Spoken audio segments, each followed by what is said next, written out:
اچھا، تو آج ہم جس موضوع پر بات کر رہے ہیں وہ ہے بلوچستان میں آباد شنواری قبیلہ۔ ہم ہمارے پاس کچھ مواد ہے بلوچستان میں شنواری قبیلے کا تعارف اور پیغام کے عنوان سے، تو اسی پر ہم ذرا گہرائی میں بات کریں گے۔ جی بالکل۔ اور شروع میں ہی ایک بات بڑی دلچسپ لگی مجھے کہ شنواری تو بنیادی طور پر ایک پشتون قبیلہ ہے، افغانستان میں بھی ہیں، کے پی میں بھی ہیں، لیکن یہ جو بلوچستان والے شنواری ہیں، مواد کہتا ہے کہ یہ سیاسی طور پر الگ ہیں ان سے۔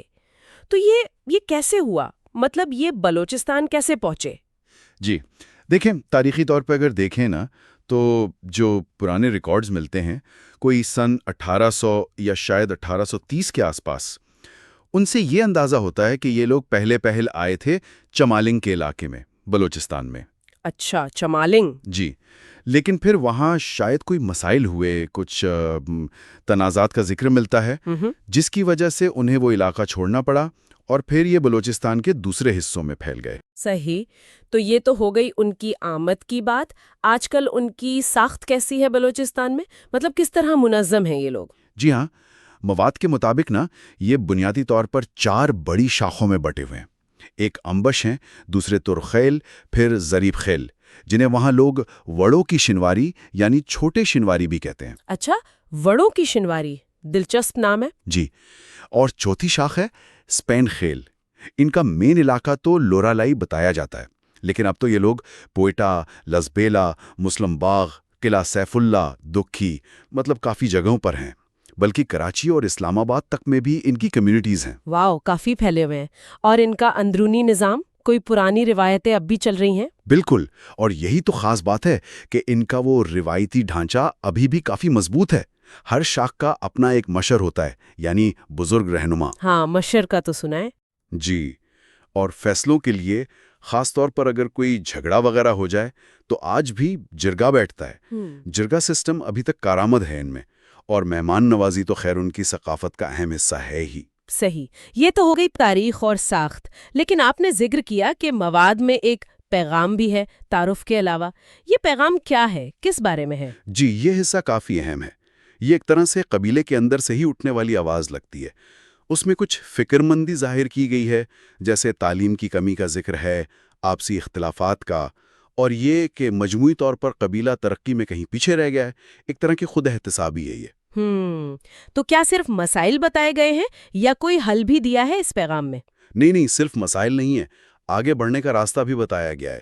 خاص طور پر زور دیا گیا ہے اتحاد پر، کہ بھئی یہ آپسی اختلافات ختم کریں، اور دوسرا تعلیم پر بہت زور ہے۔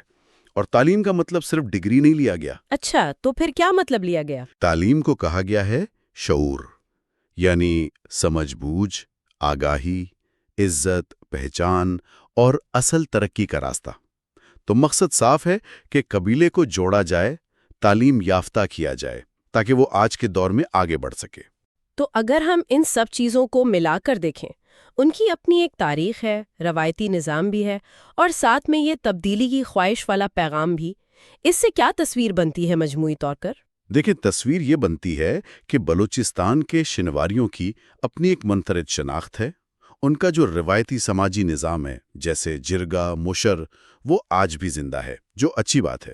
لیکن ساتھ ہی ساتھ انہیں آج کے دور کے چیلنجز کا بھی سامنا ہے، اور اس کا احساس بھی ہے، جیسا کہ اس پیغام سے لگتا ہے۔ انہیں لگ رہا ہے کہ تعلیم، اتحاد اور ترقی کی طرف دھیان دینے کی ضرورت ہے۔